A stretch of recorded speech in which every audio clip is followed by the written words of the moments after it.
Cheap mice, let's talk about them. Specifically the Enet red and black, not the official name, but that's what I'm calling it, versus the Asac 9. As far as looks go, the Enet mouse isn't bad looking at all, especially if you got the red and black colorway. It has an all plastic finish, including the scroll wheel. The plastic feels a little bit cheaply made, like it could break if it fell a couple of times, or if you travel with it, it could break in your laptop bag if it isn't sitting correctly.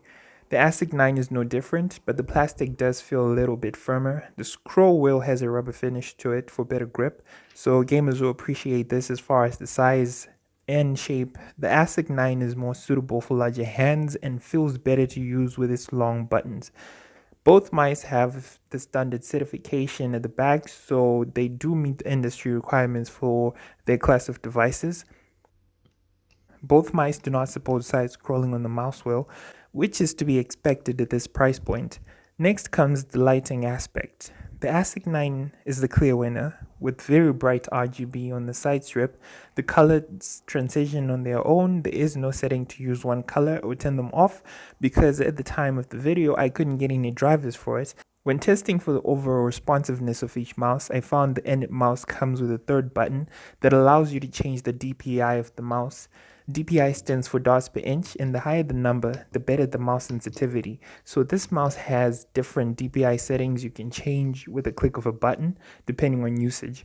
If you prefer precision, you can reduce the DPI, but in a scenario where quick response is needed, you can increase it.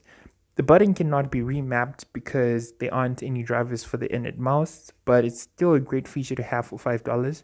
The Asac 9 only has one DPI setting, but is very responsive, so you shouldn't have a problem with navigation. The Enet mouse has a bit of light, but I think it's permeating light from the sensor that shows through the cheap plastic build. It doesn't have dedicated RGB lights.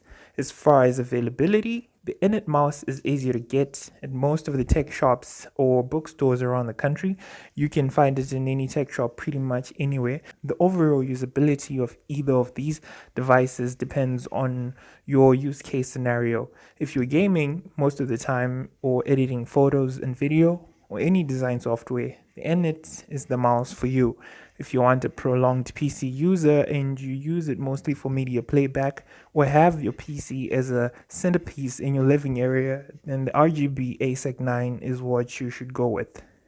I also did a stillness test that measures how the cursor behaves when the mouse is not in use and is resting on a flat surface. The Asac 9 has some jitter to it, and not only does this happen during the inactive test, but when in use, the cursor tends to pull in a different direction than you're moving it. To wrap things up, I will mention that both the cables on the mice are not the best quality, so avoid having them go underneath anything sharp or heavy, like if you keep your PC next to your monitor and your cable runs from behind it.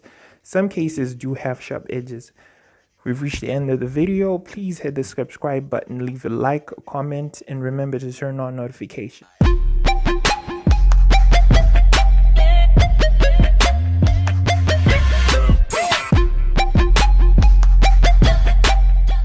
Do you want to learn how to make digital art or cool illustrations for your brand or business? It's a fun and creative way to sell your products and become a paying hobby. You don't need to buy expensive design equipment or go to art school for years just to learn how to draw. Sign up for the digital classes from H7 Media, where you'll get to learn digital art, illustrations, and logo design, all from the comfort of your home.